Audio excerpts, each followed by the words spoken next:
On to the second on the programme, and race number 2 is a Class 5, 1,400 metres the trip, and Triumphal Trumpets saluted last time out. They take £10 off this time with Victor Wong in the saddle from barrier 12. Starlet drops into Class 5 for the first time. Newswire Free was behind Triumphal Trumpet, as was Ambitious Speedy last time out. Victor Emperor scratched, so Superior Boy gets a start. General Riley yet to win in 13 starts. Gold Talent gets the blinkers back on the 9-year-old. Down to Faithful Boy. Should be some speed there from barrier 4. Well, pace of this race does lack. Maybe Rochford, who is a horse that's led on the dirt over 1,200, could take it up. Superior Boy gets a start now. He could be alongside Sea Pearl. Triumphal Trumpet's drawn barrier 12. I'm not sure he's got the pace to get up there and be outside of the leader. Faithful Boy has, but he is coming back in trip, which may test him a little in the first 100 or so. This horse is absolutely flying in the mornings. Ambitious Speedy. Armin Lee's got him going really, really well. He's come up early favourite. I'm not surprised the way his track work's been going. And he looks tough to beat. I know Armin's would love a winner here. He's sort of fighting for his licence, and this horse could give him this winner.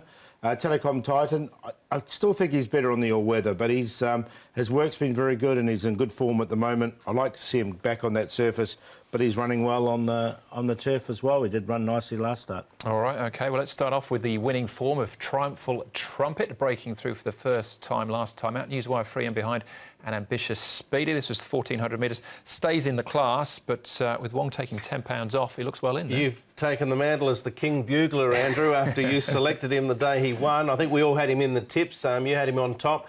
He had been sort of suggesting that a win was close. This was just his second run in the grade, and courtesy of a rails hugging ride by Umberto, he was able to drive through, then get off Scarborough Fair's back. A real grandstand finish in the end. Newswire Free charged at them late.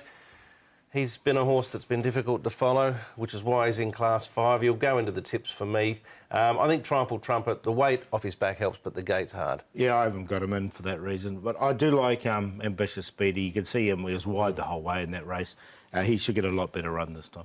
All right, OK, so certainly something to take out of that. Telecom Titan, we saw him in track work there as well. Cash Courier and Gold Talent, they're putting the blinkers back on him to sharpen him up a bit. Yeah, still racing with great enthusiasm, the old 9-year-old. Start number 67 for him. I didn't find a spot. I'm going to stick with Telecom Titan, and Paul might be right. I mean, maybe he might end up being a 1,650-metre horse on the dirt eventually, but I just like the way he's closing off. I think Neil Callan's a good booking for him because, for me, he needs a real strong rider. Nothing against Vincent Ho there. He got a fair bit out of him, but I think Neil will extract more with his vigour, the Iron Man. So, for that reason, I'll give Telecom Titan another chance. Yeah, I've got him in there as well. I think he runs OK on the turf, but I still think he's a better all-weather horse. All right, so Ambitious Speed is our favourite, Paul, and he's the one for you? Yeah, I like him. I've liked what I've seen in the mornings, and I know, you know, Armin Lee, he does need these winners, so I've got him on top. He's come up favourite, so there is obviously other people who've seen his track work there in the morning. Telecom Titan in there for second, as we've just talked about. General Riley, there's something there about this horse. I don't know if they were going to extract it in this particular race, but I'm going to give him a chance again, and it's because his track work always suggests that, and he'll be a big price. And Superior Boy now comes into the race. He's a horse that doesn't win out of turn. He has never won. That's how much he doesn't win out of turn. But he's a horse who's got plenty of good placings behind him. And Zach Purdon's an interesting booking as an emergency. So 5, 7, 11 and 8, but I think 5 will win. Fair enough, Paul. Look, it is Class 5. I'll stick with Telecom Titan because I think in time he might end up being better than this grade. And I think there'll be... It said slow, that speed map, but I can see that not being the case. A few push forward. It is Class 5. They don't loaf in this grade too often. So, Telecom Titan, Newswire Free, he's unreliable too, but he ran well last start. Triumphal Trumpet's got the wide barrier, but he's got the claim. He's a winner without penalty.